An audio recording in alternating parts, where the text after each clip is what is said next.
In Chicago, you know that all sports rock. The Bears, Hawks, Bulls, Cubs, and Sox. Pick your favorite, you can choose. As long as the Packers lose. For everything you need to know, it's Bill Swerski, Sports Talk Chicago.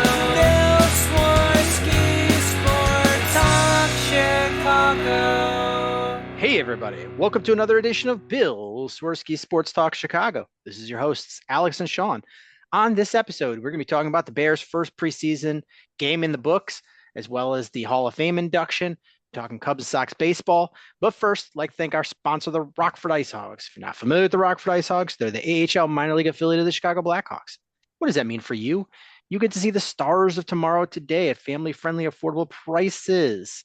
Sure, the season's not going on right now, but that shouldn't stop you from heading on over to icehogs.com. Get yourself a hat, shirt, jersey, sign up for season tickets, and more. Tell them Swerski Sports sent you. Alex, my friend, how are you on this warm August day? I am doing just fine. And yourself?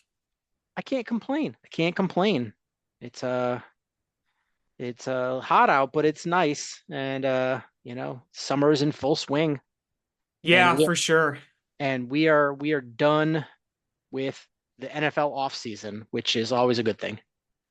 Yeah, we had our first football game, if you want to fully call it a football game, this past Thursday night. We got to see the Bears kind of play, if you count most of those guys as future Bears players. Obviously, none of the notable starters played in the game, but we got to see football. That was cool, though rain shortened.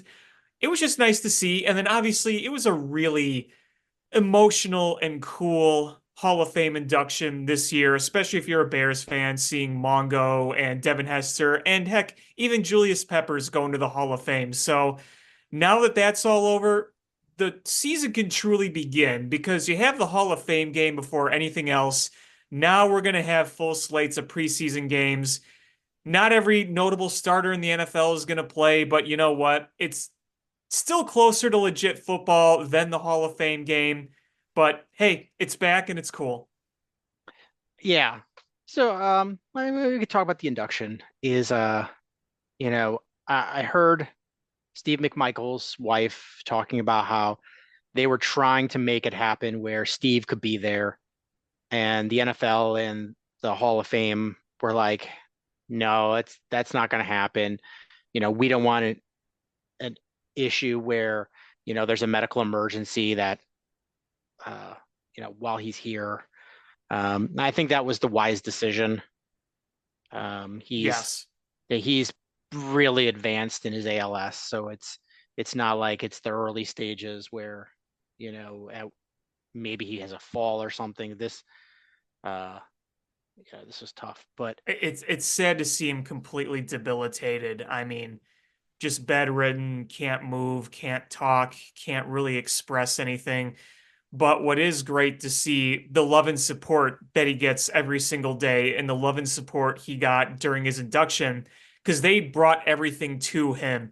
Obviously, his former teammates were there, his family was there, his friends were there. They were able to give him the jacket and they were able to unveil the bust of his head at his house here in Chicago. And if you haven't watched the video, you need to watch it because it's a tearjerker. It really, really is. But it's a great moment for him, his family, and the Chicago Bears and Bears fans to see him where he deserves to be in the Hall of Fame. And I'm really, really happy that they were able to accommodate everything they could for him to make it a special day for him because he got to be there as best as he could. The fact that he was there to see his bust being unveiled, that's got to be really special. yeah, and the bust really did the whoever sculpted it did a really good job of capturing Mongo. Yes, it did. You It know, really, they really did. they got him in that, the most Mongo-y face. Like it was great. And it's funny is I believe it was Jimbo Covert talking. I had no idea like that he got the nickname Mongo from Blazing Saddles. Yeah, obviously, when you hear that famous line, Mungo, Santa Maria. Everybody knows that. Like you, I didn't know that was directly from Blazing Saddles. Like I'm fully familiar with Mongo from Blazing Saddles, and I was fully familiar that they called him Mongo, but I had no idea that they were related. I just thought it was like an old timey term that people just threw around, and no, no. So they called him Mongo, and uh, after that character. So I was like, okay, that's kind of funny, hearing Jimbo Covert say that. Candygram But for Mongo. uh, so yeah, I mean, Steve McMichael. It sucks that he didn't get put into the Hall of Fame, earlier in his that window, um, like when Richard Dent did. Uh, Right. but they corrected it. I don't. It's weird that the NFL and the voters have been so, I guess, stingy about putting 85 Bears in the Hall of Fame, because I think Gary Fenwick probably belongs in there. It took a while for Dan Hampton to get in. Took a Which long is time. crazy. It took a long time for Steve McMichael. Uh, Jimbo Jay, Covert. yep. Jay Hilgenberg. Because, I Like, mean, obviously the guys that got in right away were Walter Payton and Mike Singletary and Mike yeah, Ditka and Richard Dent. and And Richard Dent, yes. I mean, but after that, there was a lot of guys that were very deserving and didn't get in. And I don't know if being on a team that was so dominant was a hindrance almost. Um, but I mean, if you Walter Payton and Richard Dent, if you didn't put them in right away, that just says something about your Hall of Fame. Well, there would be something insanely wrong there. Insanely wrong. Because Walter Payton is arguably the greatest player to ever lace them up in the NFL. Yeah, I mean, he could throw even. Those occasional throws, those occasional ways he would go out and catch the pass, just like looking like a like obviously he caught plenty of passes, but the way he would look like a wide receiver going up and getting it, like you don't see a lot of running backs making those types of catches. And I mean, he just did it all. What was great, what I loved about him is that defender had no idea when they were going to tackle him, what they were getting into. Because if they brace themselves to, for a power, like, like he was going to run them over, he would just juke them and go around them, or use speed and go around them. And if they were ready for him to juke or spin or go around them, he would just bowl over them because they weren't braced for it. And it was, I mean, I wouldn't have wanted to be on the receiving end of that, because the man was built like a Mack truck. I see videos of him like pushing the tire or whatever, dragging the tire up the hill. The hill he used to bring people to the hill, and they thought it was punishment. Uh, um, the other people were like, yeah, that's punishment, and he's just like, that's my workout. The guy was ridiculous. Yeah, just an absolute freak of nature. And obviously, I was too young to remember it, but I've seen the videos, I've seen the clips, and it was always really sad too to see him deal with his disease. He had the liver disease, and you saw towards the end, how sick he was, and that's really sad to see too, because he died real young. And like I said, I wasn't old enough to remember him being alive. I was 5 when he died, 1999. So I never really got to, obviously I never saw him play, but I never really got to see him speak live because he was already gone by the time I was old enough. But, obviously his family does an amazing job of keeping his legacy alive. I mean, he kind of lives through Jarrett Payton. And, I feel that Mongo's family is going to follow suit. And you know what? I think that the Payton family is going to really help them do that as well. Yeah, and it was really special to have Jared Payton be the one to present him because he got to do his dad and he got to do Steve. And, you know, Steve, Steve was so underappreciated for who he was. That dude didn't miss a game for like 9 straight years. Yeah, insane. But in that time he had like 6 knee surgeries or something ridiculous.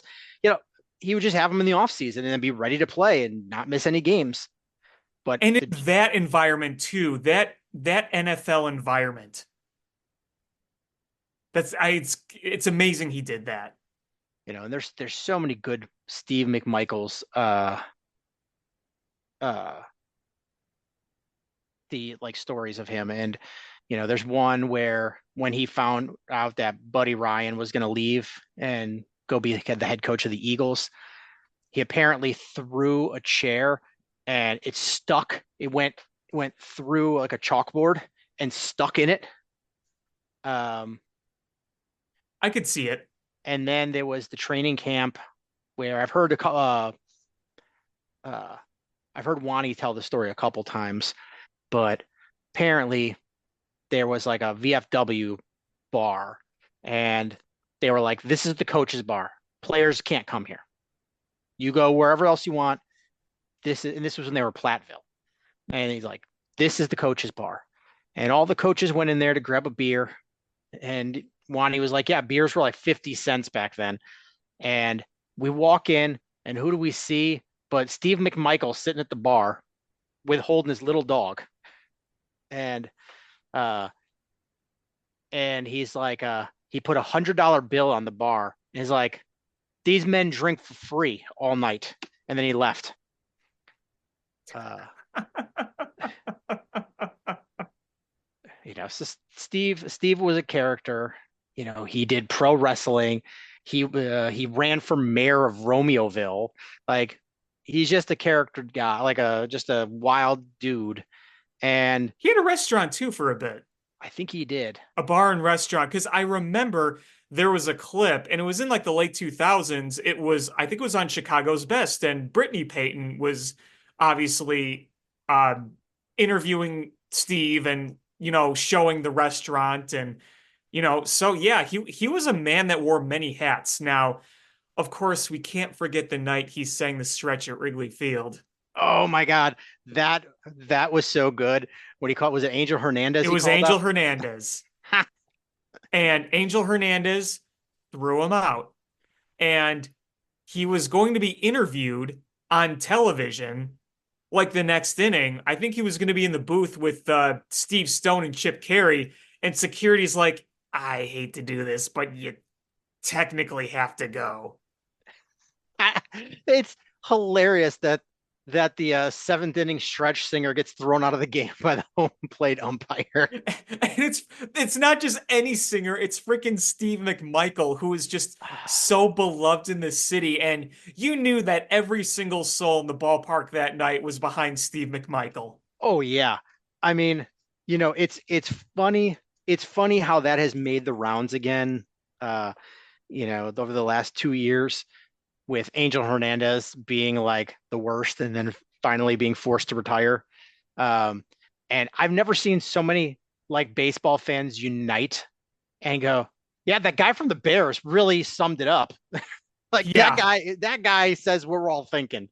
Well, that clip really went around a few times. It went around obviously yesterday when he was put into the Hall of Fame. And then it was going around like crazy when Angel Hernandez retired, because people were like, oh yeah, he retired. And obviously people were, posting a lot of the quote big moments of his where there was a big missed call or an ejection or something. And then a lot of people in Chicago are like, hey, remember what Mongo did to him in 1999 or 2000, whatever that was? Actually, no, I think it was 2001. It was 2001. And by the way, that was the same game the Cubs walked off on like this crazy ass sequence where like 3 guys got caught in a rundown. If you haven't seen that clip, you got to watch it. It was that same game. But that really started circulating on that retirement day. So I just thought that was really funny. Yeah, I mean, and that wasn't a gimmick. Like, that's just who he was. That's just Steve McMichael. And I like $100 says that Steve was like, should I wait around and then fight Angel Hernandez? Like, I guarantee that went through his mind. Uh, Probably, probably. And I think there was another funny thing too about how Steve McMichael in the booth when he's like, I love the words of that umpire. And then there's just that brief second where McMichael just looking down with that shit-eating grin and like nodding towards him, and then just goes, boo, in the microphone. And then starts singing. They had a great run in the late 90s, early 2000s of Bears singing the stretch because if you remember a few years earlier, Mike Ditka, that was the time when he was going to sing the stretch. They didn't know where he was and Steve Stone's like, "Well, we don't really know where Mike Ditka is." And then the crowd starts booing and then all of a sudden the door to the booth just slams open and huffing and puffing as Mike Ditka grabs the microphone and speeds through it like crazy. And Gary Pressey on the organ couldn't even keep up. uh, God, there was so many characters on that team, man. Well, I Uh, mean, that's not only were they good, but they were so memorable because of the characters on that team. I mean, from the punky QB and Jim McMahon to Steve McMichael to Mike Ditka. And then it's funny because you had all those characters, all those personalities, but then there was Walter Payton, who was just quiet as a church mouse. yeah, I mean, just like the quiet leader on a team full of big personalities. I mean, even their first round draft pick, the Fridge, like that guy was larger than life. Yeah, I mean, I went to the Chicago Sports Museum at Harry Carey's in downtown. I don't know if you've ever been there. If I anybody have. listening to this podcast hasn't been there, get there. But they had William Perry's ring, like the size of his ring from the championship. I'm like, I could fit my fist through that. I saw it, but I saw it in Canton at the Hall of Fame Museum. Um, That they was had, probably the actual ring. I don't know if the one I saw was like a replica, but I mean, it might have moved because I think the Fridge sold it. So I wonder if Harry Caray's bought it and then loaned it to the Hall of Fame. sure, maybe, maybe. Uh, but I mean, yeah, it's like you could put a silver dollar in that thing. It was huge. Yeah, I'm like, wow. I knew he was big, but holy crap. The Fridge.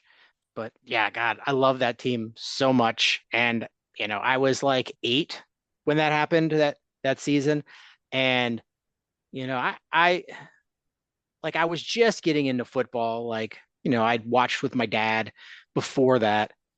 I started probably when I was like 5 or 6 watching with my dad, but it it was that season when it all just like got cemented in me because you couldn't go anywhere in the city without just you know Bears fandom everywhere. I mean, no, it's all people talked about. It's the Bears, the Bears, the Bears.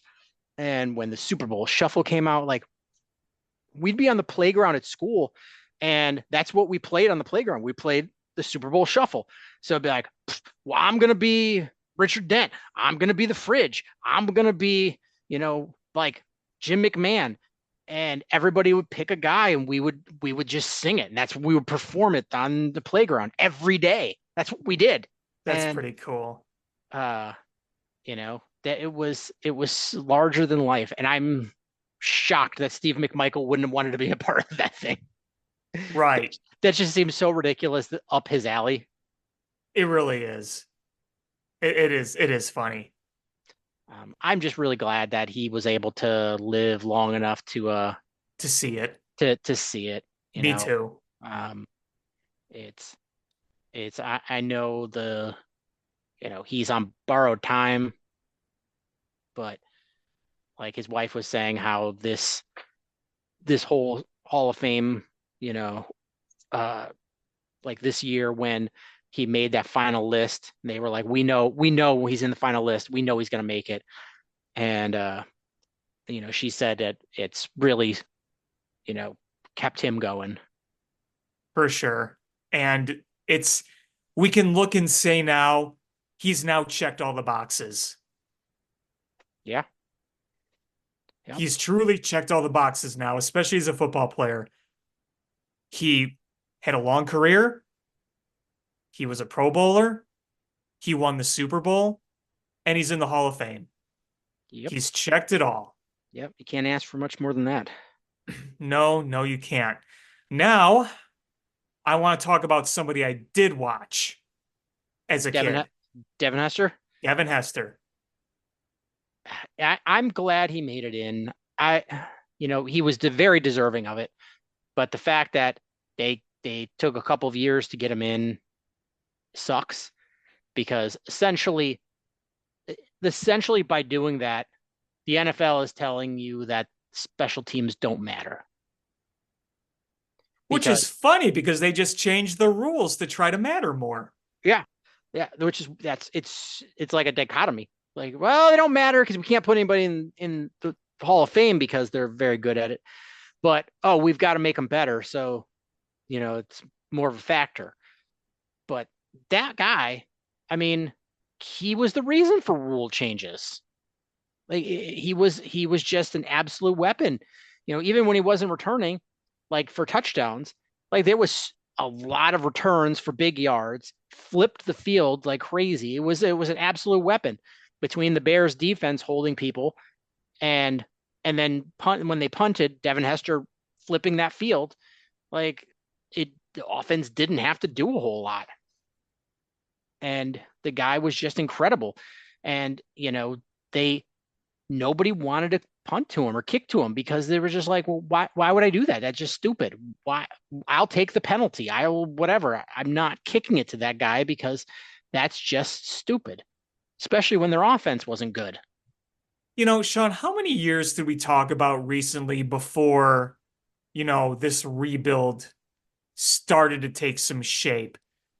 Before we got like a DJ Moore in this spot. I mean, how many times did we say the Bears need someone that can change a game? Yeah. Devin Hester could change a game.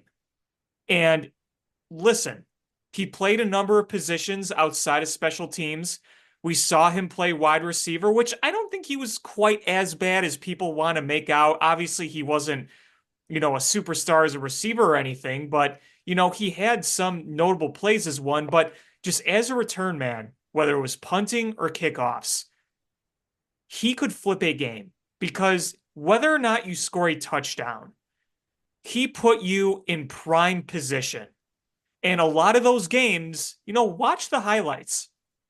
A lot of them are in close, big moments of a game.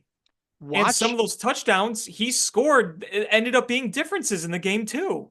Watch the year they went to the Super Bowl, 2005.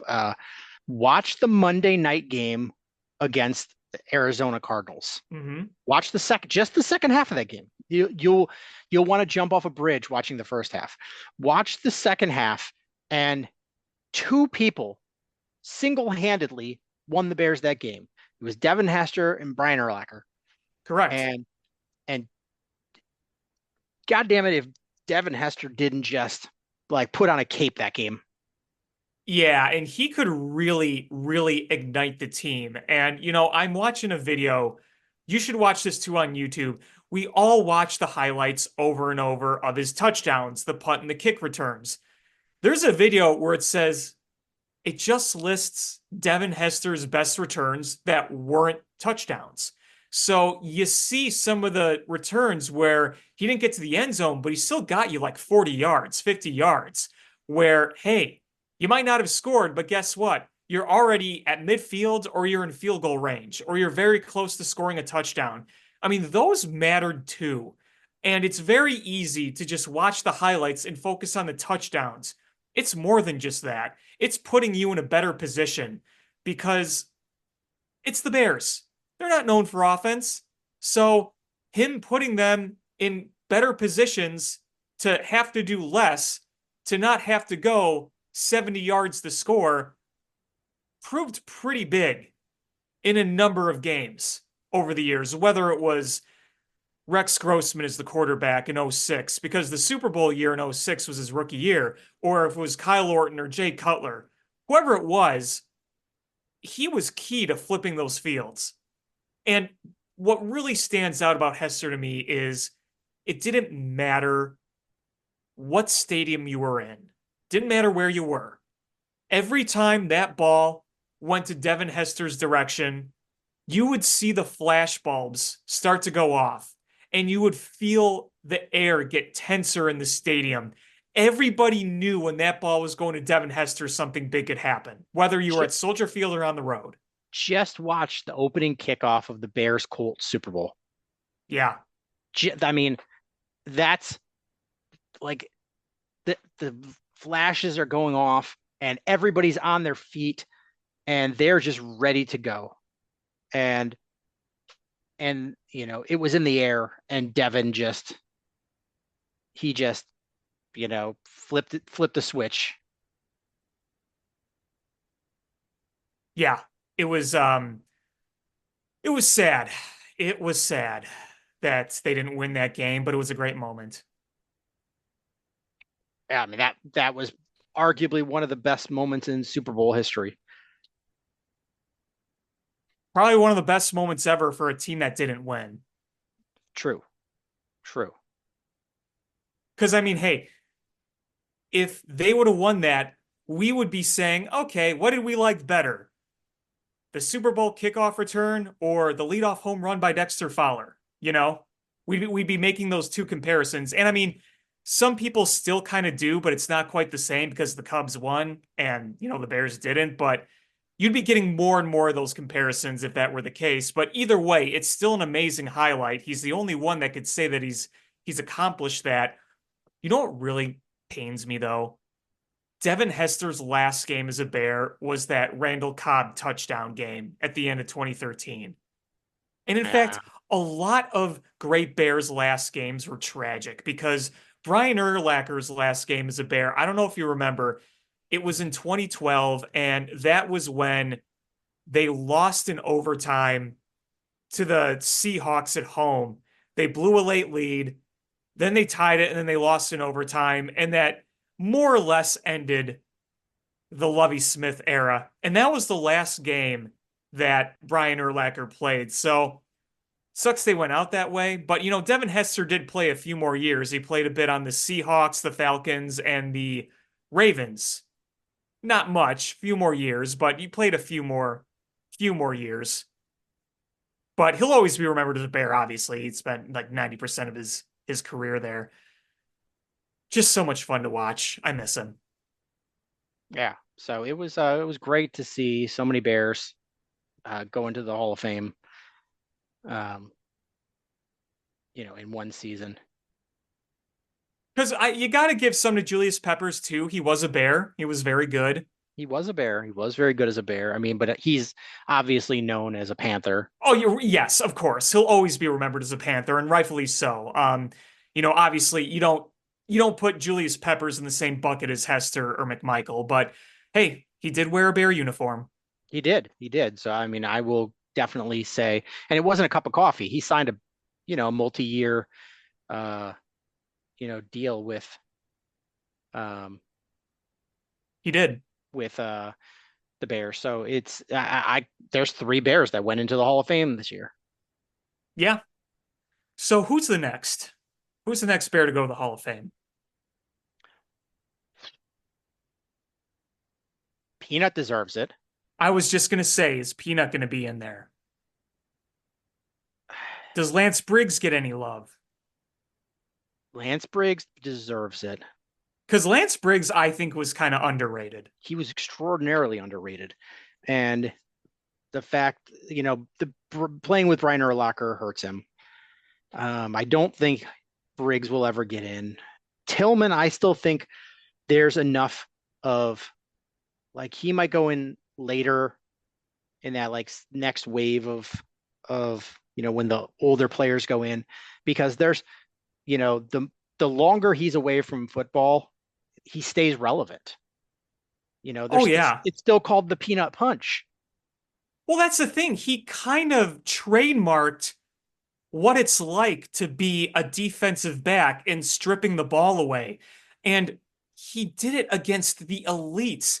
I mean, his best highlight as an NFL player is arguably when he took the ball away from Randy Moss. You remember that play, Yeah, right? absolutely. I mean, that Randy Moss is one of the best wide receivers ever, probably top five, in my opinion. And Peanut took that away from him like taking candy from a child. Yeah. I, the guy was so good, and he was criminally underrated. Loved Peanut. Everyone loved Peanut. He's a classy guy, very smart. Yeah, I think he's going to make it in at some point. He deserves to. He absolutely deserves to. I don't think Briggs will, and not that he doesn't deserve it. I just he's he's lost a lot of relevance. Um, Yeah, and like you said, Bears fans knew him so well, but like the outside world, they think Bears defense, Brian Urlacher, Brian Urlacher, Brian Urlacher. yeah. So Briggs, I don't think will, and then he hasn't done anything to stay relevant. Like, it's not like he went on to do national broadcasting or anything like that. He's local, but Doesn't he nothing have a that business? I don't know. I think he does he does definitely does some local broadcasting, but like I don't know what else he does besides that. Right. Right. He's not Um, on the national level. And I know Brian Urlacher's kind of done a few things, but like he was so good that everybody will always remember that. um, yeah, let's see who else. I mean, Khalil Mack will make it. Will he be remembered as a Bear or a Raider? I feel like he was more relevant in Chicago, but a lot of his great years were with the Raiders. Yeah, it's going to be a tough one. Um, but I mean, either way, he spent several years here, so I'm going to consider him as a Bear, even if he goes in, quote unquote, as a Raider. No, they don't do that in the NFL. Right, it's not like baseball. Um, Obviously Caleb Williams. Oh, you're doing that already? No, no, I was joking. I was joking. Uh, um, yeah, I can't think of who else would go in. Yeah, I don't really either. Obviously no wide receivers that we've had in the past. Yeah, I know.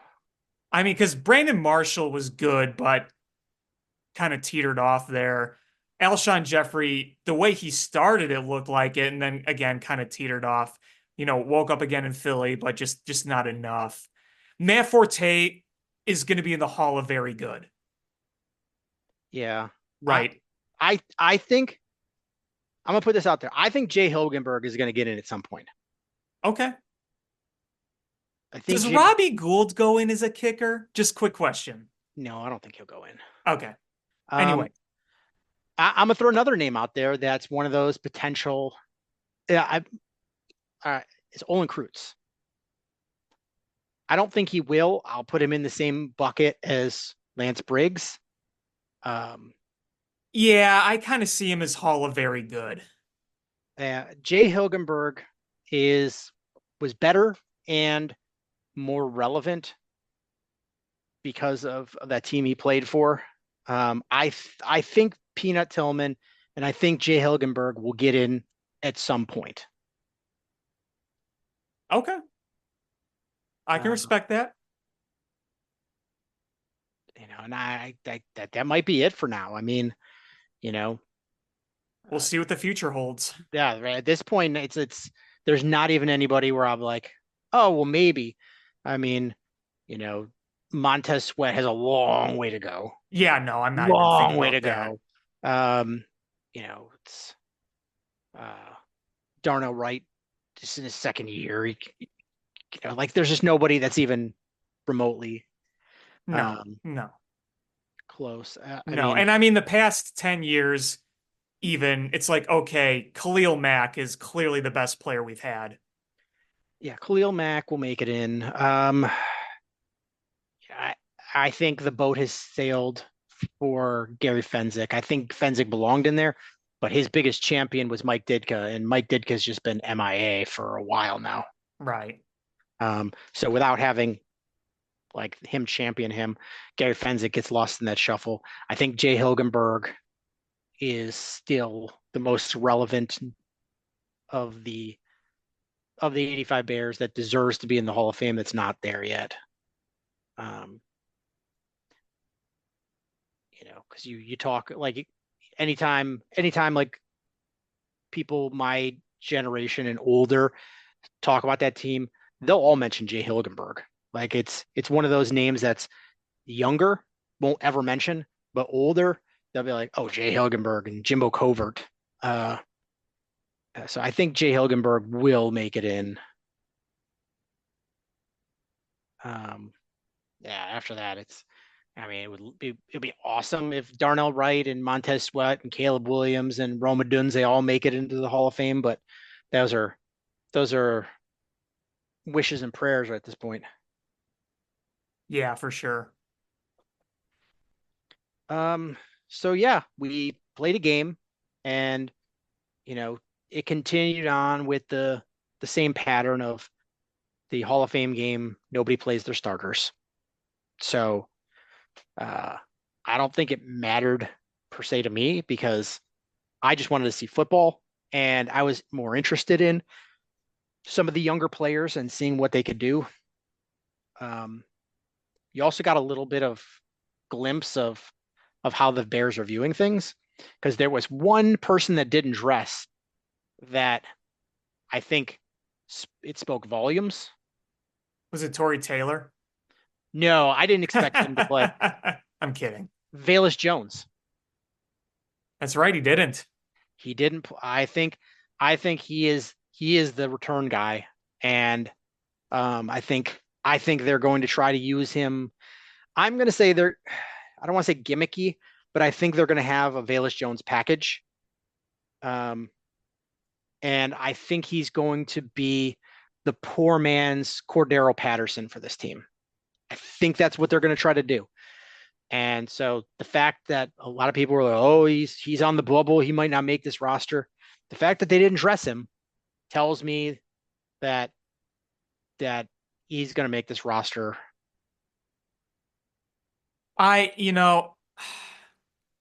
It didn't help either that didn't Dante Pettis completely botch a punt? Yes, he did. And that, to me, that he was the bubble guy.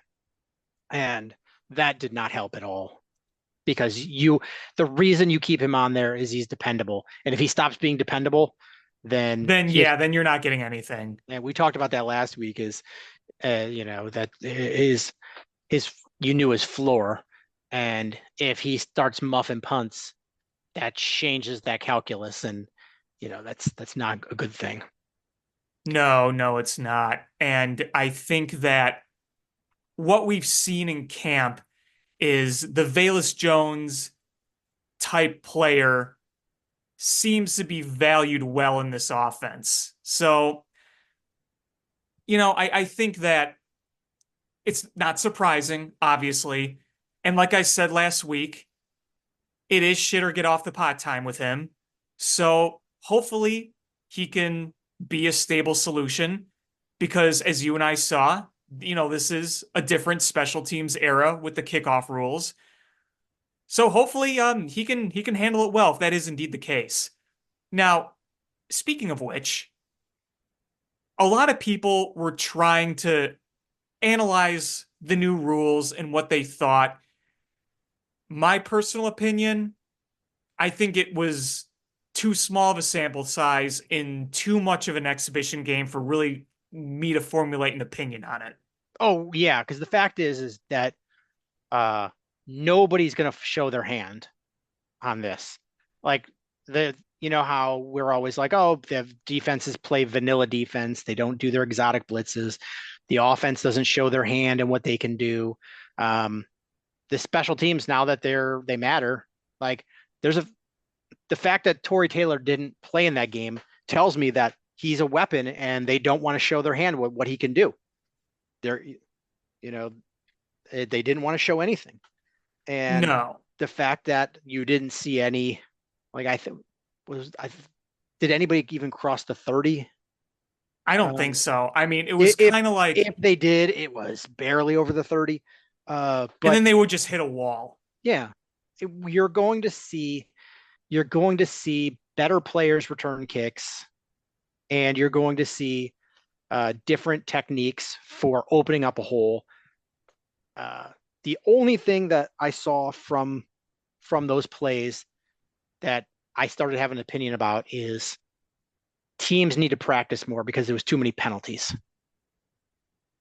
Oh yeah, I mean, and there's obviously going to be a lot more mistakes from these types of players, the depth and the practice squad type guys, but I mean, the fact that both these teams were playing in a game that nobody else would be playing in, where most teams are just ramping up for camp, it really does show you how early we are all in this process of the football season.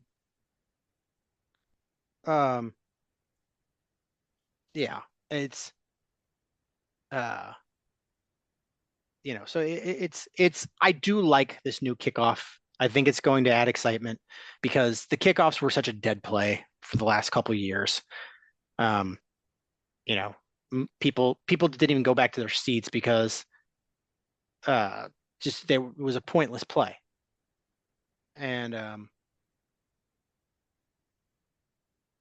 but this new kickoff rule with the fact that you're going to have so many more uh, kicks returned is going to be huge. Even if you don't see like more big plays, just the fact that you're having an actual play that could amount to something is going to be add more excitement to the NFL games.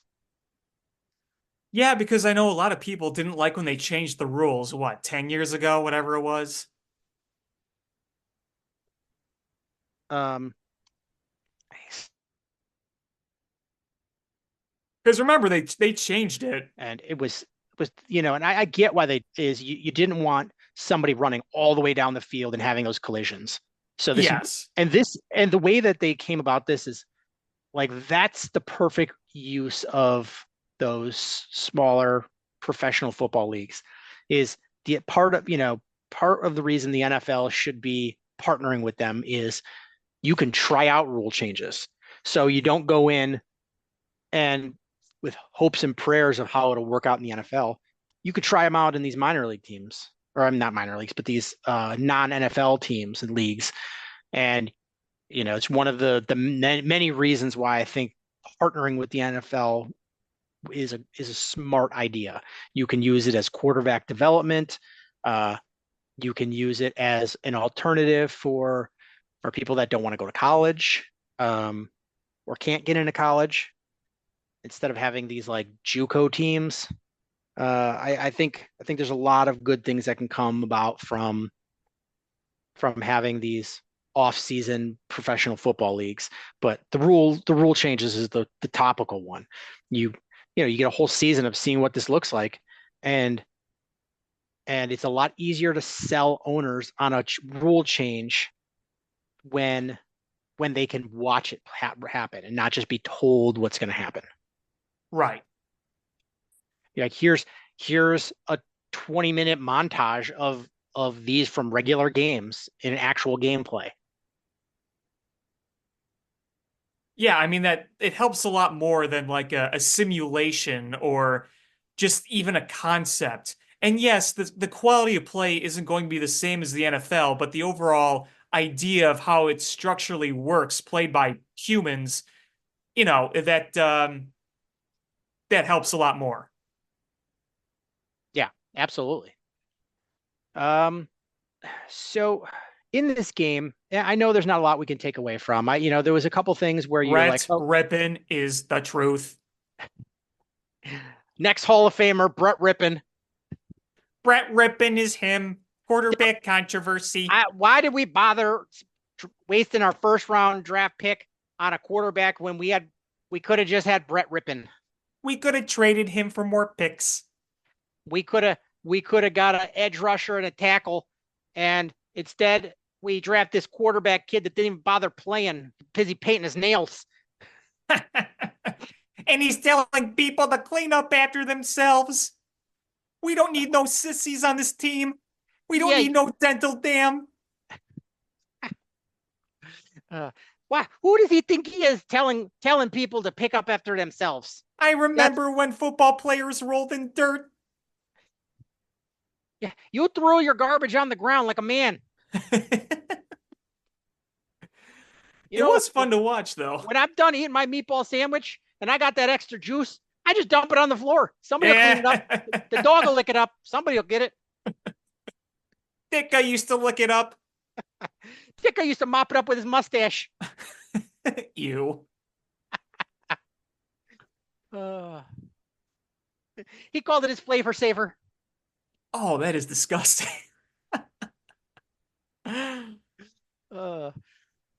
But yeah, so but you got to see, all right, it looks like Roshan Johnson in this, early on has the edge over Khalil Herbert for that running back 2 spot. You're starting to see where the rotations look like. But the thing that concerned me is the backup offensive linemen look like crap too. I'm starting to get a little worried about this offensive line. I'm very worried about it. I am very, very worried about it because Nate Davis still isn't playing. Oh, he practiced today, but didn't he he leave? Left. He left again. Yeah. Yes. Tevin Jenkins left. Yep. I mean, they said he went and worked out on the bicycle. So I'm hoping that's just cramps. Yeah, but with his injury history. Yeah, you can't. But the Bears practiced today with 0 of their 5 starters playing. Yeah. 0 of their 5 starters. And the results from what I've seen were kind of what you would expect. Not good. Yeah, I'm legitimately concerned here. It's I know we have like just skill positions off the charts, but if you can't win in the trenches, I guarantee you that the focus of this next NFL draft for Ryan Poles is going to be offensive line. It's got to be. It's got to be. It's 100% going to be. Hell, if everything else looks good this year, Caleb Williams looks good, your defense looks good, at least like your secondary and your linebackers, just dedicate next draft to stocking the living crap out of the trenches. Yeah, oh, absolutely. I mean, I where else do you really need players? Is you just go in there and offensive linemen, defensive linemen, offensive linemen, defensive linemen. Now, of course, there is this question too, or this thought. Say the Bears are in a position to make a run at the playoffs at the trade deadline this year. Does Ryan Poles think about adding a veteran lineman via trade? I mean, that's a possibility. You might see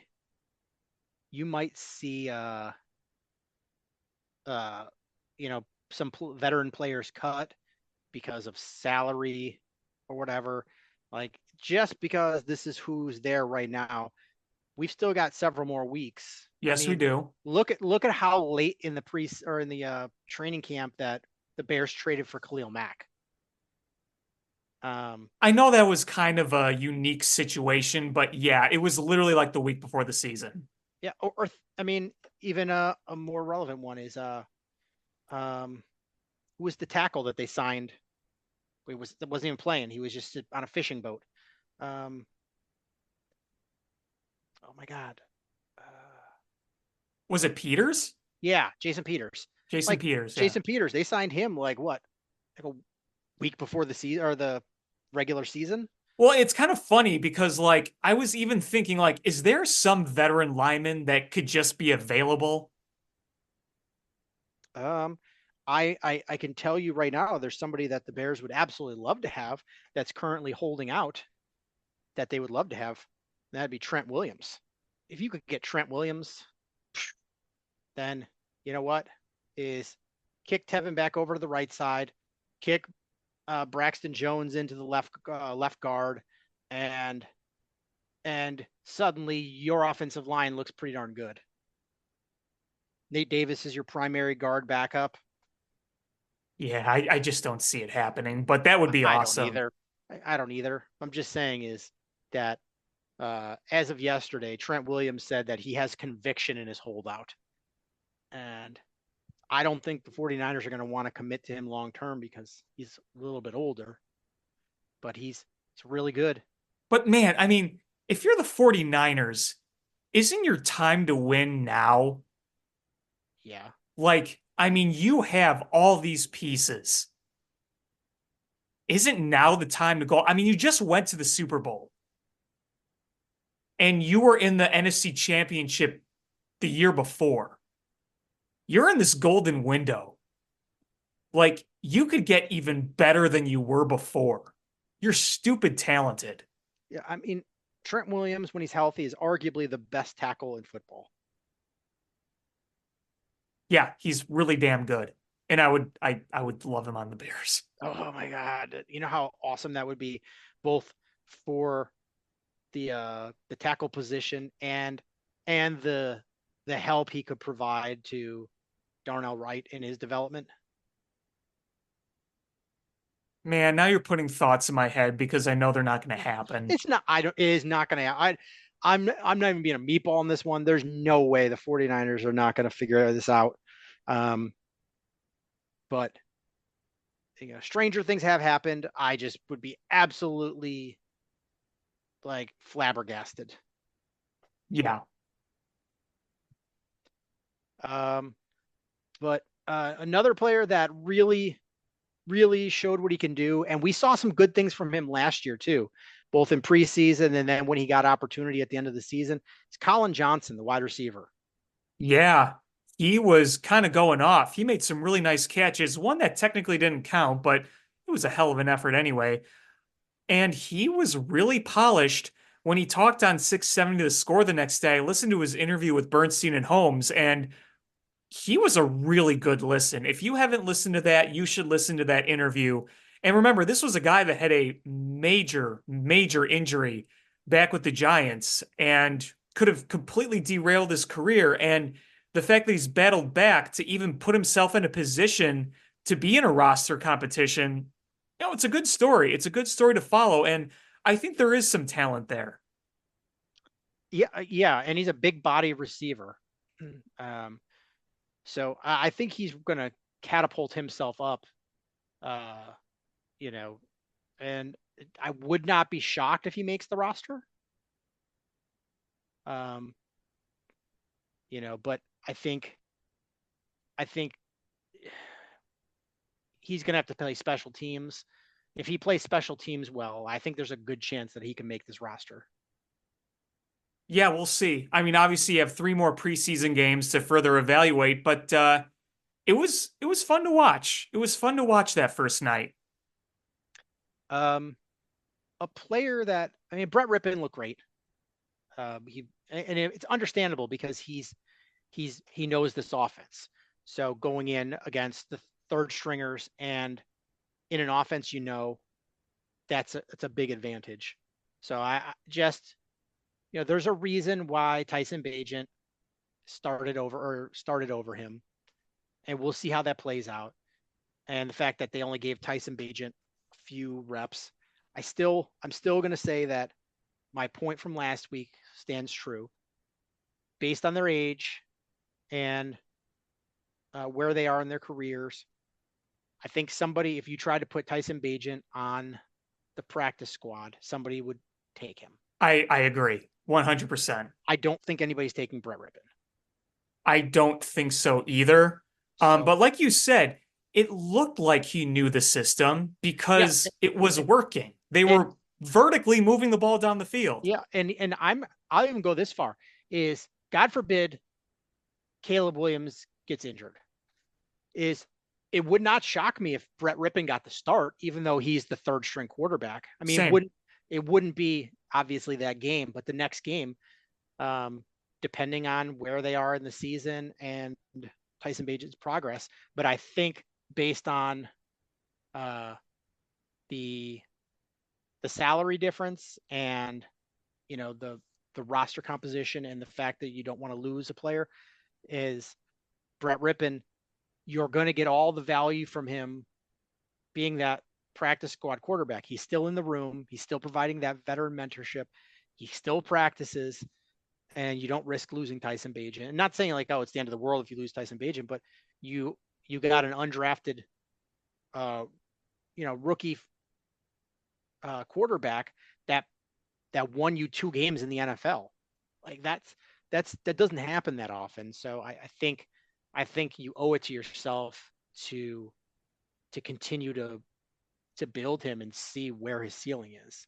And I don't think anybody is delusional enough to think that, he's some, like prodigy that's going to be an NFL starter, quality NFL starter. But if you get an undrafted rookie, or you get a guy that was an undrafted rookie and you bring him in and he becomes your long-term backup, you chalk that up as a win. For sure. For sure. But my favorite player to watch this whole game was a guy that I loved coming out of college. Before the Bears even drafted him, when I was scouting, I was like, I like this guy. And the Bears ended up drafting him, and he did not play well for the Bears. And in this game, he played excellent. Was backup safety Elijah Hicks. And I'm hoping this is just growth, and you see, getting some time under his belt and having a full off season. But I liked the way he played, and it's not surprising if that's what the Bears are seeing in practice, that they're feeling confident about not bringing in another safety as competition for the backup spot. Yeah, we'll see. Josh Blackwell played well at corner. Reddy Stewart, who they just brought in, played well at corner. Byron Cowart played well at defensive tackle. So, there was a few players that you saw good things out of in that game, and it wasn't a great game by the team in general. You saw the defense, or the Bears offensive line give up a lot of pressure early on. You didn't see a lot of pressure by the defensive line early on. So there's a lot of things that you're gonna have to work on. You're gonna have to improve on. But the only thing that I have concern about right now is, will that offensive line be able to perform? I very uneasy about that right now. I really am. I was cautiously optimistic going into the season, and I was like, okay, I see where they've improved on paper.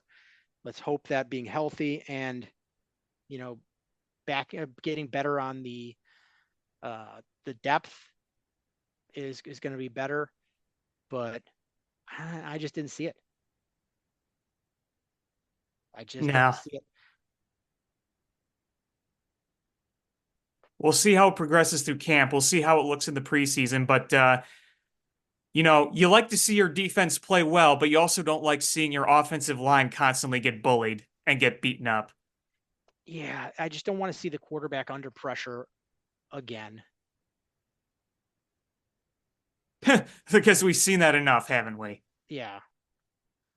But the next time we see the Bears will be next weekend on Saturday the 10th. Another year with the Bills on the preseason schedule. I think every year they play the Bills. Yeah, it seems like it. Seems like they always play the Bills. And I think they alternate between the Browns and the Bengals. Yes. But yeah, they'll have the Bills. So I'm hoping to see Caleb Williams in the Bears uniform for the first time. He has to be, right? Yeah, again, my concern is Eberflus going to learn from last year when he didn't play any of his starters and then nobody was ready on opening for game one. It took them a while to get to where they needed to be. And on offense, they never got there. So I hope they give them at least a quarter, get them out there, get a couple series in, and let people see these players. I think it's important for the um, the development and of this team. Getting reps with the new offense, getting that offensive line gelled.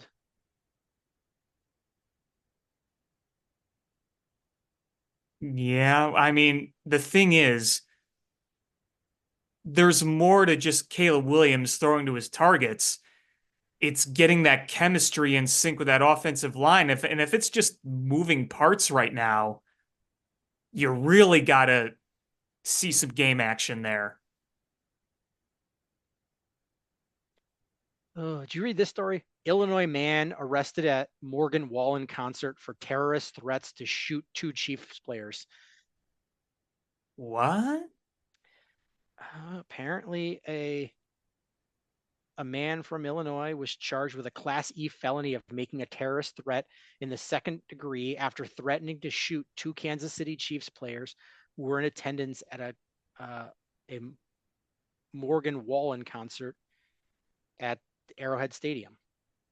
They did not name who the players were, but there was three Chiefs in attendance: Travis Kelce, Patrick Mahomes, and Chris Jones. I did not hear that story.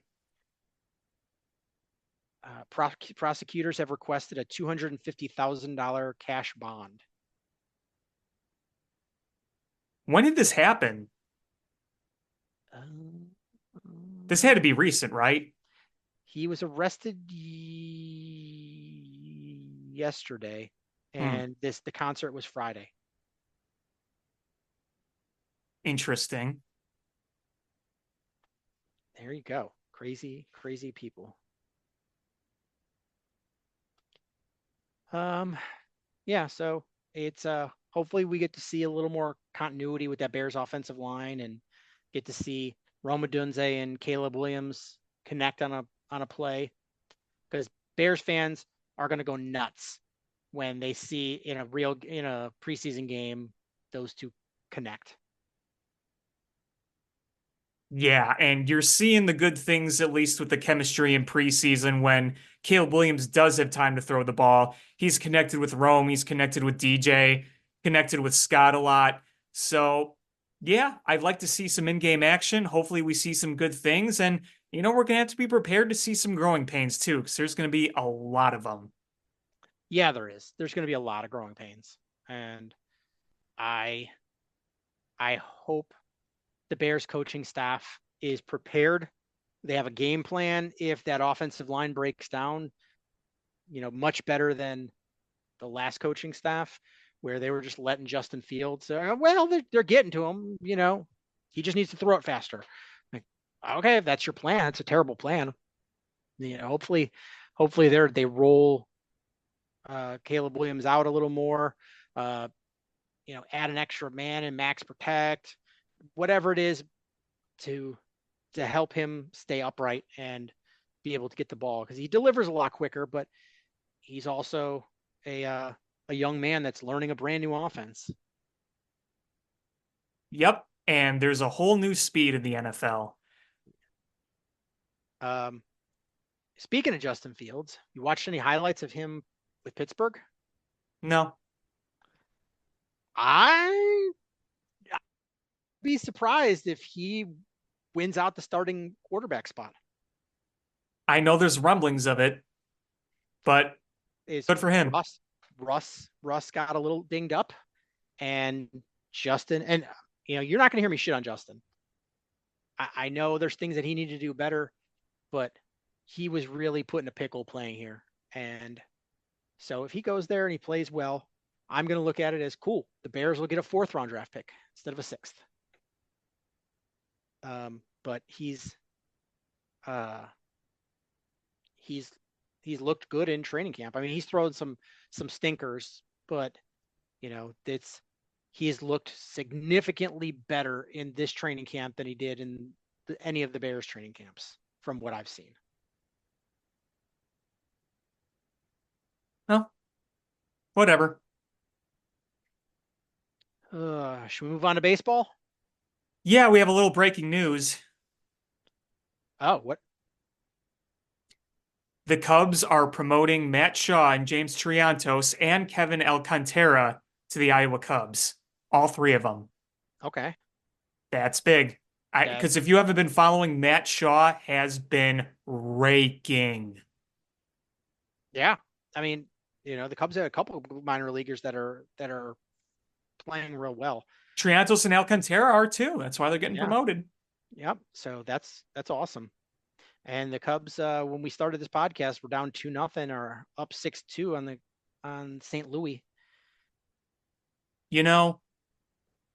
We've watched some fun games over the past week. But boy, let me tell you, when PCA called off Nico yesterday, I was watching with a friend and he heard me say some things that, yeah. That was a bad decision and a bad play. And it had a bad result. And I'm going to give slight, okay, rookie mistake. You learn from it. It's just so many losses this year have been absurd. And you cut those in half and you're in the playoff race. Yeah. And the Cubs have had so many weird ways to lose baseball. Not White Sox level of weird things to lose baseball games, but like out of real competitive baseball teams. Like the number of ways they've found to lose games this year, it's just been absurd. And any number of them, and one or two plays here and there, it's just that suddenly the Cubs are in it. But at this point, they'd have to go on a pretty big run. Your hole is too deep. Your hole is so deep, and it's not the number of games; it's the number of teams that are right there with you. Exactly. And the other thing too is, even with all that said, if you had 4 more wins, just 4, I think this is very different. I think you could say you're legitimately right in the thick of this. If you have 4 more wins, you're 58 and 55. And you're in second place in the division. Yeah. And see, where are you in the wild card at that point? You are. The wild card is so bunched too, but you're like 2 games out of the wild card. That's insanely attainable. Yeah, and you only got to leapfrog the Mets and one of the other teams, probably. I don't know. Atlanta's, you could catch them at that point. Atlanta's really banged up at this point. Yeah, so you just need to leapfrog the Mets and one of the teams that are currently in the wild card. But at this point now, you're 6.5 games out of the wild card, and you would have to leapfrog San Francisco, Pittsburgh, St. Louis, the Mets, and one of Arizona, San Diego, or Atlanta. San Diego looks dangerous right now. Yeah. And, you're playing decently now, but there's no room for error. Like you're over 100 games into the season. What are you, like 113 games into the season? You got like 50 games, not even 50 games left. Like that's not a lot of room to make up 6.5 games. I mean, it has been done, but it's not. The odds are against you, highly against you. Yeah, it's one thing if you were like, oh, I just got to leapfrog the Mets and Arizona, and you had a bunch of games against the Mets and Arizona. Okay, no problem. So you can make up 6.5. But I think, the only way you make this happen is I think you'd have to go on like an 8 to 10 game winning streak. Yeah, you need to do you need to play perfect baseball here. And if you would have just played 500 in June. Yeah. That's all you had to do. Even with that bad month of May, if you have an okay June, you're right you're in this playoff race. Yeah. And the thing is the way that they're playing and the way that, and this sucks because in some ways, because you're like, all right, if there's several division teams that they need to overcome, in to make the playoffs.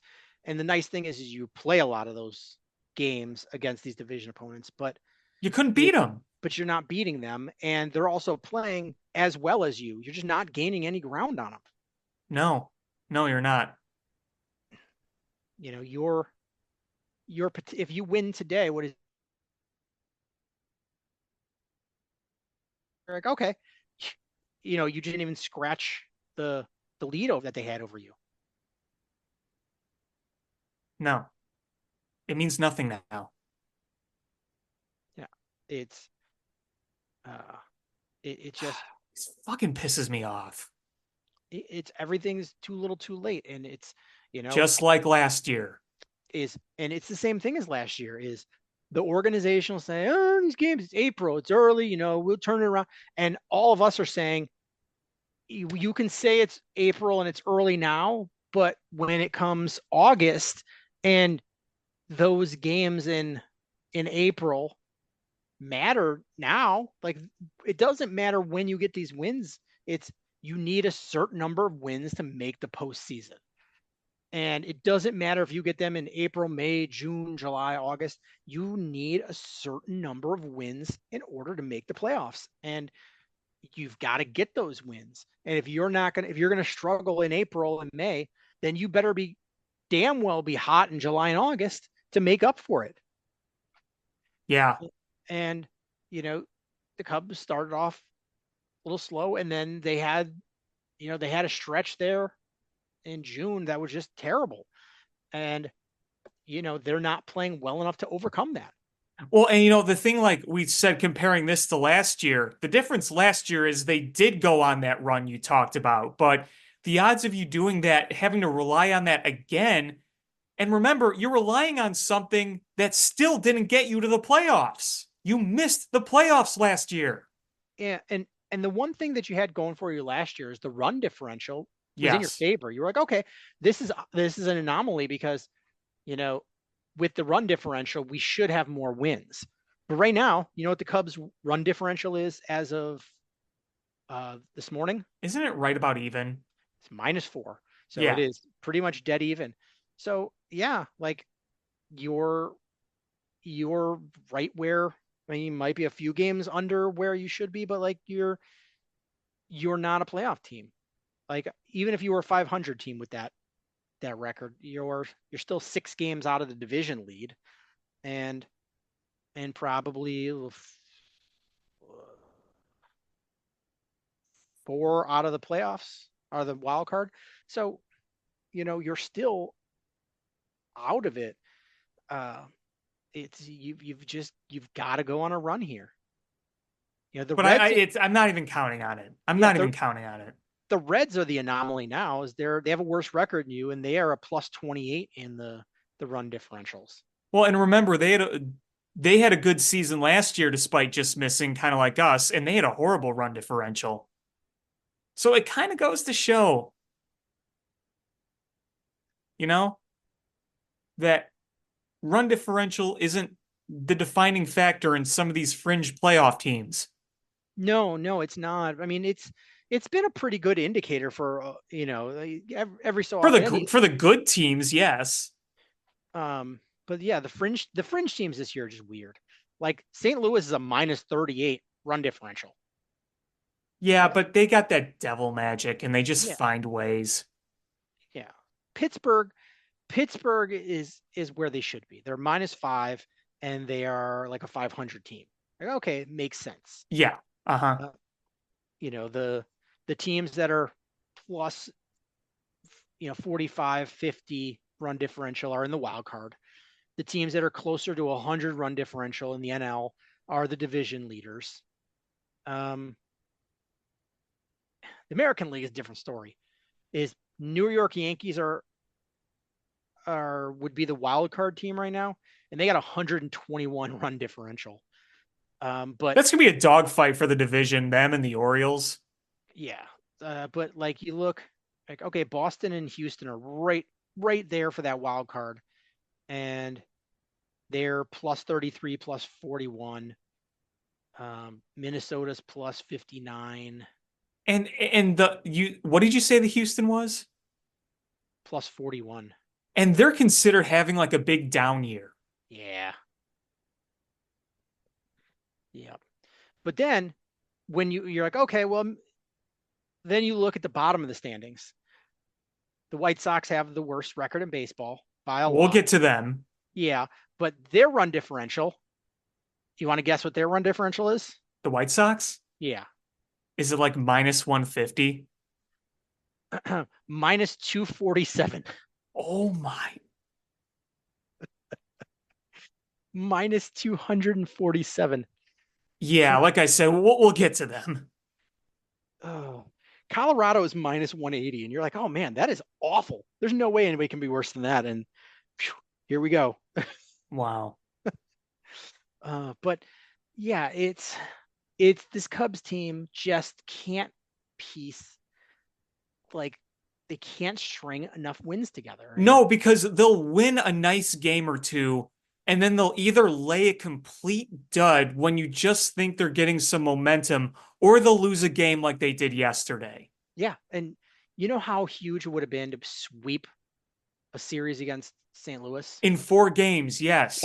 If I mean, like, had you not had that costly play, there's, in theory, you could have swept 4-game series against St. Louis, who you're one of the teams that you're chasing down. That's huge. That's huge. At the very least, you play a little spoiler.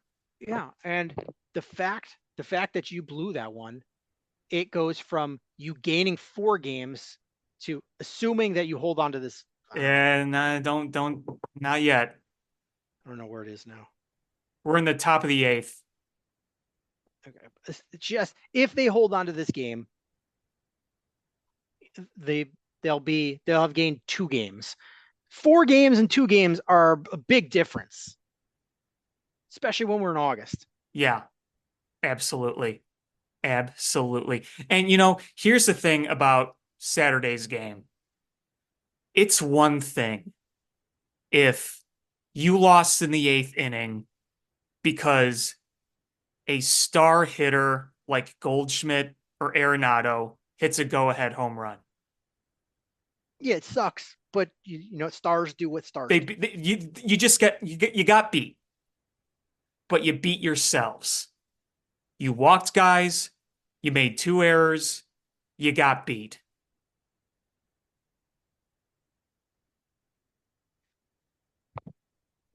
And But just as you say, just as you talk about the Cubs potentially winning, Contreras hits a base hit, I said and the if. meat of the order is up. I said if.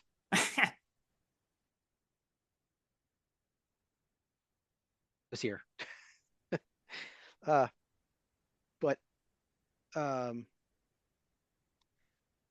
now the question is, does Bellinger opt out this contract? Right now, I don't think so.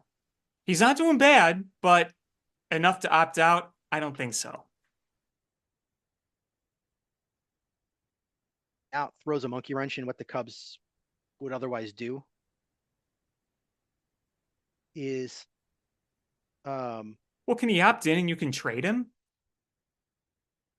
Theoretically?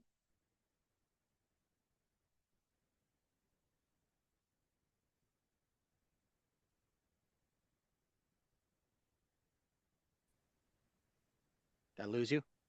Well, couldn't you trade him? Theoretically? I think the contract. I think the contract structure makes it a little hard to trade him because of the opt outs. You don't know exactly what you're getting. So it's what, an opt out next year and an opt out the year after that, right? Let me see. Because like I mean, obviously, yes, the contract is weird. I'm just saying, in theory, if he opts in and you trade him, at the very least, whoever is getting him is getting a year of him. So he has a player option for next year. And a player option for 2026. So, yeah, you don't know what you're getting, and math wise, the Cubs should be able to afford to add Pete Alonso to this roster. It's just, you know, you've got Paredes at third base, got Bush at first. Um, like where does I'm assuming Pete Alonso plays DH then. Right. So Where does Bellinger play? right. So Maybe because look, you might just have to get creative and trade a guy or two. Because then what about Matt Shaw? Matt Shaw, that's what I was thinking. Is I I had in the back of my head the Cubs would try to trade Nico Horner Yeah. and and then to make room for Shaw. Right. Because you could put Shaw at second, Paredes at third, or vice versa. The Yeah, thing, the thing that sucks is that you're losing elite defense, but you're potentially improving offensively. It might go against Jed's run prevention model, but maybe you just need to change a philosophy a little bit. if this the philosophy of preventing runs is not winning you games, it's making it look worse when you lose games. Like that's why the run differential was so bogus last year. Uh, but you've got to improve that offense. You've got to add some firepower there. And if that means PCA plays in the minors next year, or is the comes up with an injury, maybe you try to trade Indian Hap Maybe. or a Suzuki.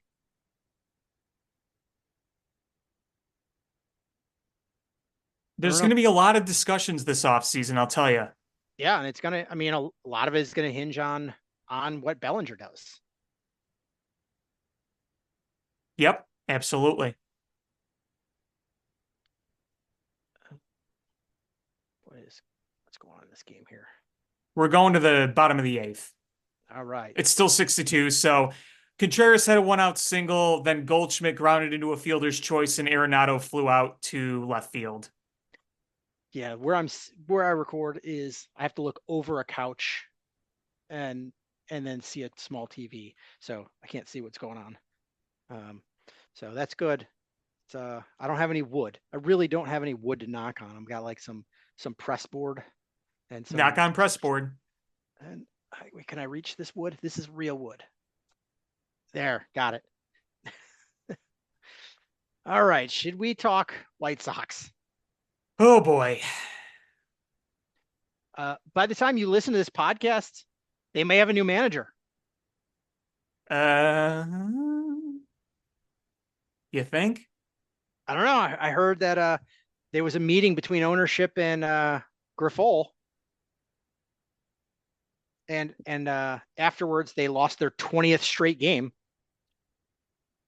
Yeah, maybe.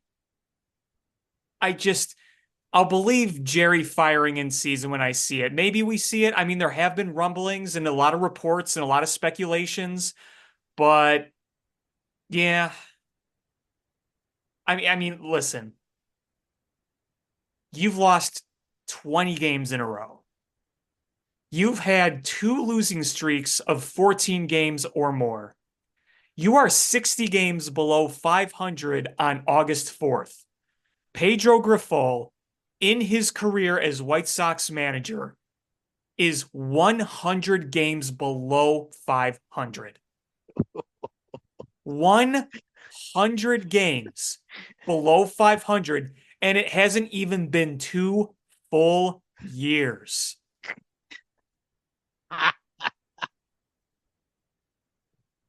Grifol, lol. Well, somebody was it the CHGO White Sox? I saw somebody make a meme where it's a Grifol jersey, and it's got an L representing every loss they've had, and now it's like 20 all around the back of the jersey. Oh yeah, I saw Big Dave post that. Yeah, yeah. Uh, So, I mean, it, it's so bad right now. Like we knew after the trade deadline that they would be worse. It's just, this is pathetic. This is This is helpless. Yeah. Uh,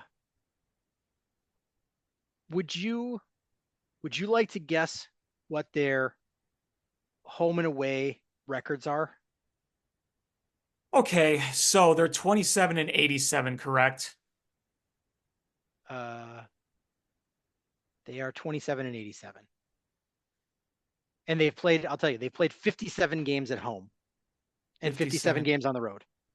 So I'm going to guess like 12 and 55 at, no, let's see. I'm going to say they've won 17 games at home and 10 on the road. Exactly right. Wow. 17 and 40 at home, 10 and 47 on the road. Spot on. Good shot. I swear I wasn't looking. I wasn't looking. Spot on. You don't have 30 wins yet. No. It's August. It is August. And you have 27 wins. Now, I want to say this selfishly as a Cub fan. Please, White Sox, win a game in Oakland. Because the thought of you still being on a losing streak and the Cubs being the ones to end your losing streak, I don't want to go through that. Please, please win a game in Oakland. I'm begging you, win a game in Oakland. The White Sox are now on pace to be 38 and 124 for this season. This shouldn't be possible. This should not at all be possible in modern baseball. This is a perfect storm of a bad GM, a bad head coach, injuries, players just playing poorly, and bad ownership. Like this is not one area. This is just a symphony of being bad at your job all together. Yeah, and you see the way that this team still operates. You have meetings between the general manager, the owner, and the manager. And how many times have we seen them go through this whole closed door meeting type deal? We see it almost every year. And nothing comes out of it. I mean, yes, finally last year, Jerry moved on from Rick Hahn and Kenny Williams. But that to me was just to save face, because immediately, what did they do? They hired within the organization. They told you that they owed it to the fans to get better as quick as possible, that going outside the organization would take a year to evaluate everything. And yet here you are on pace to be one of, if not the worst teams ever. Yep. What did Chris Getz sell him? Or is that just truly Jerry's delusion? I would love right now to sit down and say, hey, Jerry, you're on pace to be one of the worst teams, if not the worst team ever. How do you feel? How does that make you feel? You could have easily hired Kim Ng to be your general manager and or president of baseball operations. And you didn't. And she had past connections with the White Sox, yes? I believe so. And she's not. Yeah, she was a assistant director for baseball operations for the White Sox from 90 to 96. Yeah, so she knows Reinsdorf. She knows the organization. She has a previous connection with the organization. And you went with somebody who right now I think is just way over his head. And she has a long history of being with winning organizations. Mm-hmm. She was assistant GM to the Yankees from 98 to 2001 and assistant GM for the Dodgers from 2002 to 2011. And she was the GM for the Marlins from 21 to 23 and got them to the playoffs with like a $10 payroll. Well, that's the thing. Jerry, you don't want to spend money? Okay, there's a GM that can do good things with little investment.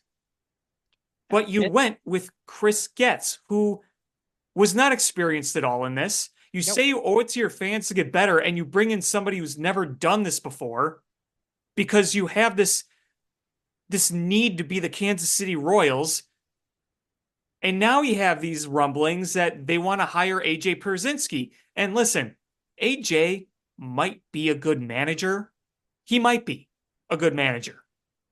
And anything is probably better than Pedro Grifol at this point. But to me, that says, oh, hey, guess what? We tried going outside of the organization with this. It didn't work. Let's go back to our friend circle again. Yeah. And so, like, just the absolute vast, stark contrast in not only the ability you've shown in the position, but the experience of between Kim and Getz is, she was assistant GM to two of the marquee franchises of in baseball. And then she spent almost a decade as the senior vice president of baseball operations for Major League Baseball before spending several seasons as the Marlins GM. Like, like that she is extraordinarily accomplished. You could have brought her back. You didn't even interview her. You didn't even interview her. No. No, you didn't. You didn't even go, hey. You didn't interview anybody. You didn't talk to anybody. You let go of Kenny Williams and Rick Hahn and went with Chris Getz right away. Yeah.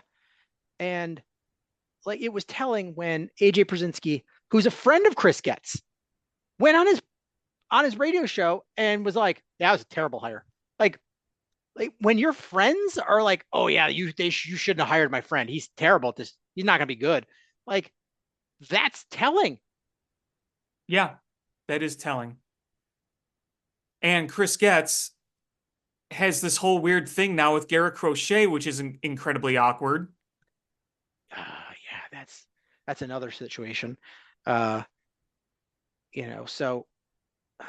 Chris Getz was saying that if he didn't get a new deal, had he been traded, he wasn't going to pitch in the postseason, which is, nobody's going to trade for a pitcher, a front end pitcher that's not going to be willing to pitch in the playoffs without a new deal, and expecting a new deal as soon as you're traded in the trade deadline. Like, it's just not going to happen. Like, baseball contracts are a lot, like NFL, that happens. But right, because they're not guaranteed contracts. Guaranteed contracts take some time. There's a lot of language in there. You've got a lot more to consider because you are tied into that guy. Like, nobody's going to trade you for you and then sign you a big money contract right then and there. So that threw a monkey wrench in the White Sox, ability to try to trade him. I'm assuming they would have traded him, but who's going to trade for somebody that's saying that right off the bat? And now you've got this beef between them, and then you've got Pedro Grifol, who apparently went into the locker room and said, if you guys break the record for worst team ever, it's your fault. Like, what? Like, you don't have a hand in this, Pedro? Just brutal. And don't tell me he hasn't lost the clubhouse. Oh, he has lost that clubhouse. Absolutely. Like, it's such a dumpster fire. I do not see a roadmap to fix this. Well, you need to collect more prospects. You need to develop these prospects. It's gonna be a lot of work. A lot of work. I mean, but beyond that is building a rapport. Like, I think there's probably a rift between. I mean, there's definitely a rift between the manager and the players, but I bet there's not a whole lot of love between the players and general manager or the players and ownership. Like how do you fix the culture? How do you fix the rifts? Like, that goes beyond just like develop or getting quality players and developing them. Like, that's that's a mindset shift. I don't know how you go about doing that, easily. Like I think that comes from, you know, Jerry resigning or Jerry retiring or Jerry stepping back, even if he still has his dirty fingers in things, at least publicly saying, "Oh yeah, I'm going to step back and let Michael handle this," or "I'm going to hire a president of baseball operations to do these things." And you still got to fire Chris Getz, and you still got to fire Pedro Grifol, and you've got to bring in somebody else. Yeah, it's just, A long way to go for that would be to go back and be like, you know what, we totally messed up, and you hire Kim Ng or some other qualified person, and then you bring in a real manager like a Terry Francona. That goes a long way. That sends a good message. But Jerry's got to step back. Jerry can't be involved in all these things. There's also one other element here that we have to talk about. Tony La Russa has his hands on a lot of this. Yeah, he's flat out said it. I mean, it was shocking to find out. Like I'd forgotten all about him, and shocking to hear that he's still involved actively. It's like he's one of the puppeteers of this whole thing. He's come out and said it. He's like, well, we do this wrong. That's on me. It's like you're admitting you're a big part of this operation.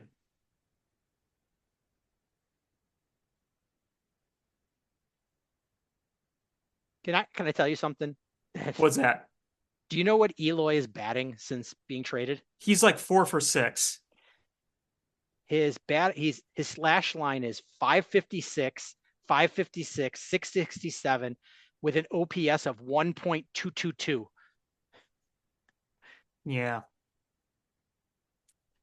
Figures. Hey, if they use him in certain matchups and he's, quote, fresher, maybe that's advantageous for him. Yep. It's just one of those things. It's like when it rains, it pours. No relief there. The White Sox they're so in sports hell. There's just like, I don't know how you get out of this. You got to stop being you. It has to start from the top. Either sell the team or Jerry just completely steps back and only works from the business side. No input. Jerry and Tony just firewall is the Tony, go to your house in Arizona and just stay there. Enjoy your retirement. Enjoy your golden years. Just go away. Yeah, Jerry put a refrigerator in his garage and just keep it stocked with beer, and Tony just sit there and drink, and don't have any input. Jerry, stay out of baseball. Fire Chris Getz, hire somebody to run the baseball operations, and let them hire a GM and a coach, and then start from there. You've got to absolutely change the culture of that team. Just the culture is, even when they were fairly decent, when they made the playoffs under Tony La Russa, like it was not a good culture there. Like players didn't like Tony La Russa, and I think there's just never been a scenario where they've liked, there's been peace there.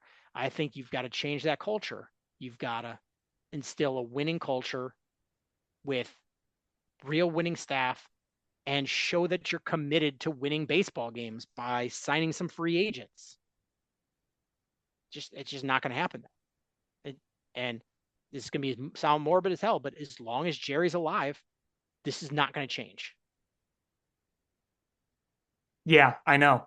And I think a lot of those ticket holders, season, partial season, or just regulars that go there, they've had enough. Yeah, I don't blame them. I How mean, how do you as a White Sox sales rep think you're going to renew a lot of those season tickets and it's not your fault yeah, at all? it's I I feel absolutely, I'm a Cubs fan. You're a Cubs fan. And there's people that are White Sox fans that listen to this podcast and are like, oh, these Cubs fans are shit. I'm like, I'm not shitting on White Sox fans. Like I feel so bad for you. Like this is not fair. This is there's it's one thing if your team just had a shitty year and you're like, okay, well, we'll clean house, we'll fire the GM, we'll fire the manager, we'll bring in new people, we've got some players that'll come. Is like this all starts with ownership. Like you're stuck with this. You are stuck with this until Jerry's gone, and that's shitty. That is just really, really shitty. And I feel White Sox fans that are listening, I feel for you. This is As do not I. this is not a fair situation. And like you're never gonna hear me shit on the White Sox fans. Is when I shit on the White Sox, I'm shitting on Pedro Grifol, I'm shitting on Chris Getz, I'm shitting on the Reinsdorfs. Yeah, and you know what? Nobody dislikes them more than White Sox fans. Yeah, we're banding it with you, arm in arm. Like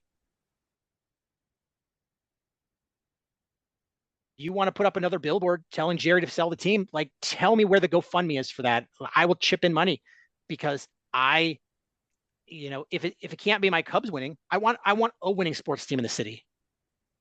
Just give me some winning sports in the city. We're desperate for it. We are desperate for it.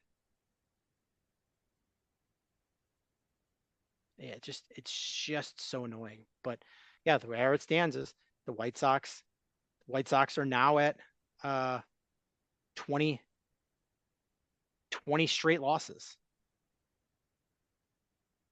20 straight loss. I didn't think that was possible in today's game with the nature of baseball and just the variance in baseball. If you're a professional baseball team to go out and lose 20 straight games where you don't have a single game where, oh, you know what? Your pitcher was just on today and just outdueled the other one. Or, you know what? It was a tight game. You got a bounce or two to go your way and you win a close one. Like, logic should tell you that over a 20 game sample size, this should happen at least once, right? Yeah. Like losing 20 straight games is really hard. Sean, I said all off season that as bad as the White Sox were, I didn't think that losing more than like 105, 10 games, whatever, was even possible. Because I always liked to play by that rule of you win 60 games, you lose 60 games, is what you do with the rest. And sure, there are outliers, but when I say outliers, I'm usually thinking of, okay, maybe you win 58, 59 games. I'm not thinking of you don't even have 30 wins by the time you get to August. Like this season is inconceivable in the mind of most baseball fans. If you look at some of the worst seasons ever, a lot of them are by teams that were a long ass time ago that few or no living people remember. When there were way less teams in baseball. Yeah. And you've got an opportunity here because you're going to you're probably on a plane right now flying to Oakland. And you got a 3-game series there. They've Um, been playing kind of well though lately. but they're still Oakland can they're, score runs. they're still not a good team. Well, no, and let's remember the Oakland Coliseum is like the house of horrors to the White Sox.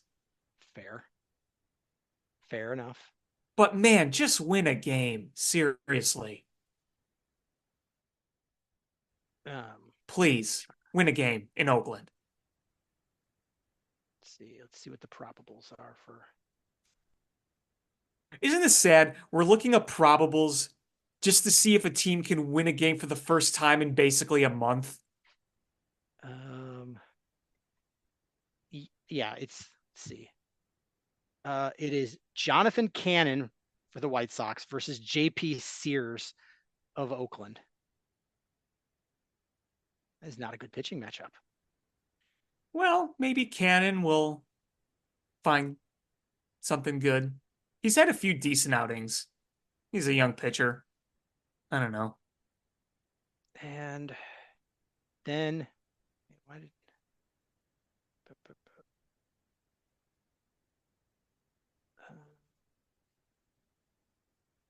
Davis Martin versus Mm, Joey Estes? I don't even know who that is.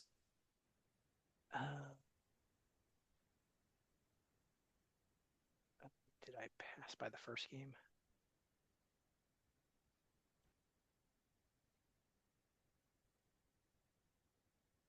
Because have the Sox even announced their other starter at this point? I don't even know. Um, but I feel like the Jonathan Cannon game is probably your best chance to win. I would think. But it's baseball, you never know. Let's see. So Cannon tomorrow. Did I miss one of these?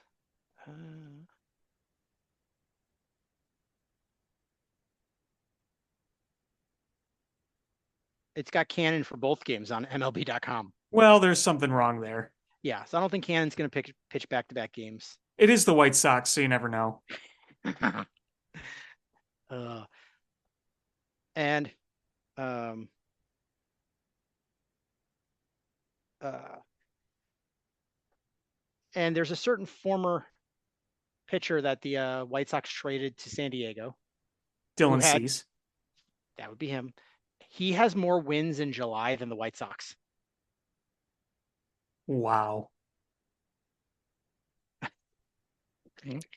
Isn't it true? I saw this stat the other day. I think the White Sox have the same amount of blown games, if not more, than actual wins.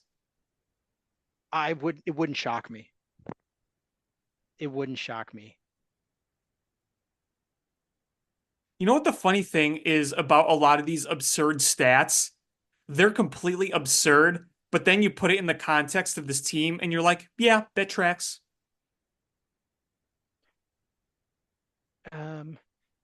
So the White Sox as a team, do you know what their save percentage is for the season?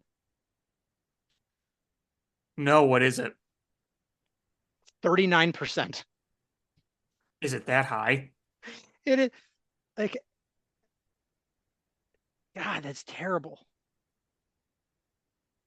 Like that is so bad. The Dodgers are at 61. Cubs are at 53. Cubs are one of the worst teams. But 39%. They have 27 blown saves this season. Yeah, 27 blown saves. that's not good. The Reds have 8. Yeah, they've been pretty efficient in terms of getting saves, despite where they are in the standings, which is why it's whack. And the thing is no one, like Michael Kopech, who's not even on the White Sox anymore, was the only White Sox player that was even on the list of players with most blown saves. So they've just been, passing it around. Didn't Kopech strike out the side in his first inning as a Dodger? He did. Yeah. He did. Yeah. Yeah. Yeah. Also, the White Sox have lost every single game at Target Field this year, and they've lost all but one game against the Twins all year. So it's like they're like 1-12, whatever that number is against the Twins. In case you were wondering. It's unbelievably bad. It doesn't feel real. No, it's like a clown show. I don't know how else to explain it. It's just like a clown show. Yeah. A circus. It's so bad. And I just don't know how this gets fixed. And on one hand, I would like to see the White Sox set the record for most losses in an MLB season, because there's no way for Jerry to spin that. Like, you can't spin that. You're the worst team in the history of baseball. There's no way to spin that. Like, the guy you handpicked to be your GM led you to that. But I don't wish that for the White Sox fans, having to deal with that. That sucks. But if it's a catalyst for change, then maybe that's what needs to happen. Sure. Man. Dylan Cease has more wins in the month of July than the White Sox organization as a team.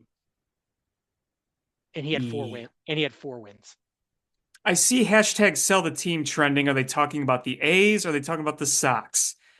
Yes. Yeah, it looks like I mean, well, it's going to be relevant because the A's and the Sox are going to be playing each other, though I see all the sell the team. It's all A's fans tweeting it, but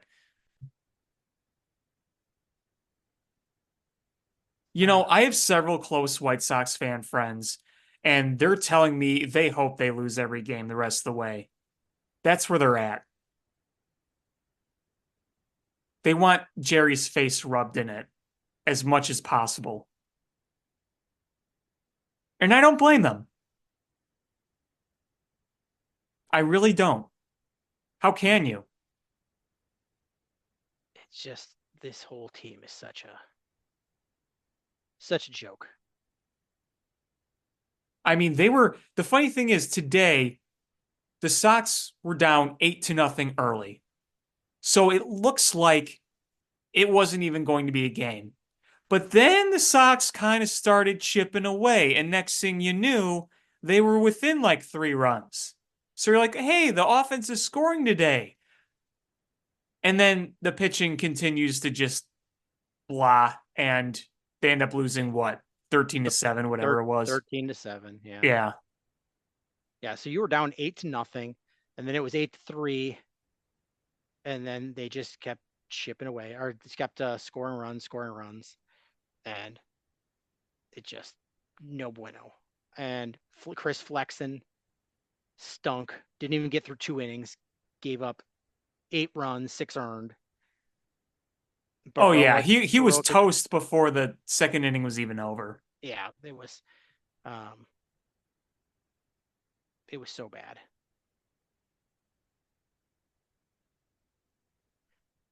Was there anything else you wanted to talk about? Nope, I think I've said my piece. Well, I think that's going to do it for this episode of Bill Swerski Sports Talk Chicago. I want to thank everybody so much for listening. Please hit subscribe, however you listen to podcasts, whether it's iTunes, Stitcher, YouTube, Google Play, Spotify, etc. Share this podcast with your friends. That's how we grow the show. Follow us on social media at Swerski Sports, Facebook.com/Swerski Sports, SwerskiSports.com, or ShyFanPat2 for Alex on Twitter /X, or AlexanderJPatCreative.com for all the cool stuff that Alex does. And again, thank you guys so much for listening. And until next time, bear down. Cubs win! What a lucky break! The good Lord wants the Cubs to win! We thank Ditka and God for all they have provided. Cubs win! Cubs win! Cubs win! Oh, I don't want her. You can have her. She's a Packer fan. She can't fit in my van. And she looks like number New Yorkers. Smoking crack is not legal on the plains. Bears 31 to -7. The Bears. Oh, when the Bears go bearing down.